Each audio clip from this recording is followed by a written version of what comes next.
It's called the Peninsula School. A bride dead under mysterious circumstances, a grand mansion built at a great cost and then abandoned. The legend begins here and then twists and turns into a dark labyrinth of possibilities.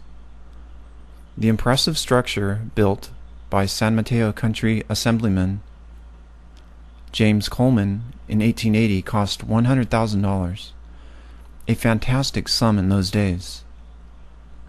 According to one nostalgic story, it was to be a gift for his lovely wife, the former Carmelita Natal, a woman described by contemporary newspapers as peerless in beauty and accomplishments.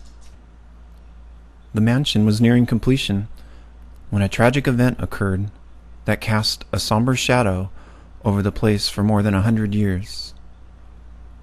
Coleman returned from a business trip to the San Francisco hotel suite that he shared with Carmelita. Though it was 5 a.m., the dutiful young wife rose from bed and proceeded to unpack his bags. Somehow, as she was removing a gun from its valise, Carmelita accidentally shot herself.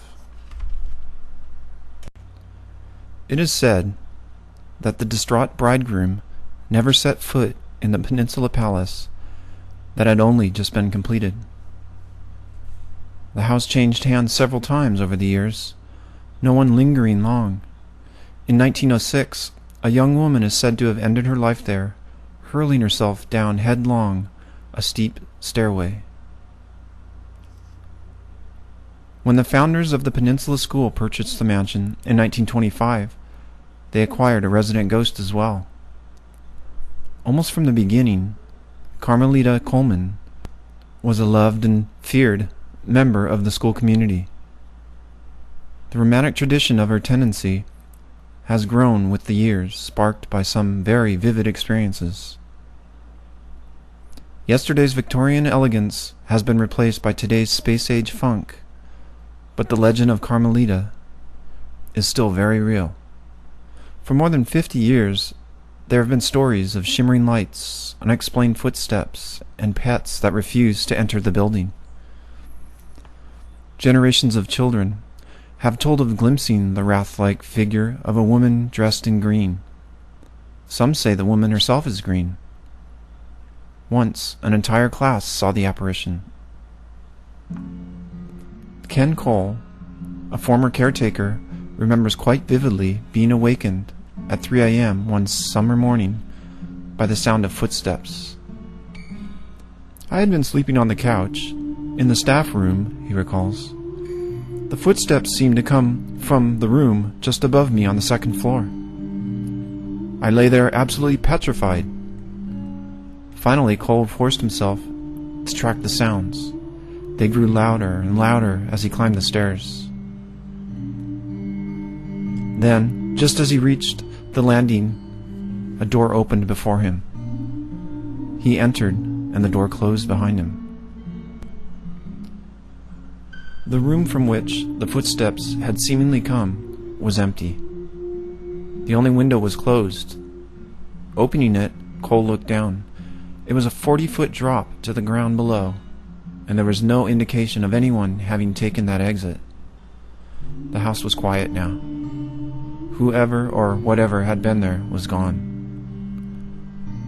Marianne Collins, a parent of a former Peninsula School student and one-time custodian, felt Carmelita's presence many times, but never actually saw her. Joe Starr and Monique Kane, former teachers at the Peninsula, tell of an overnight at the school when some 20 children saw an apparition. Starr described the vision as a green woman who appeared to be transparent. As he attempted to approach the figure, it moved backward, but remained visible for a full 5 minutes. Starr asked the children to sketch what they had seen and found that all the drawings were similar. A green woman who seemed to shimmer. Starr encountered the apparition another night.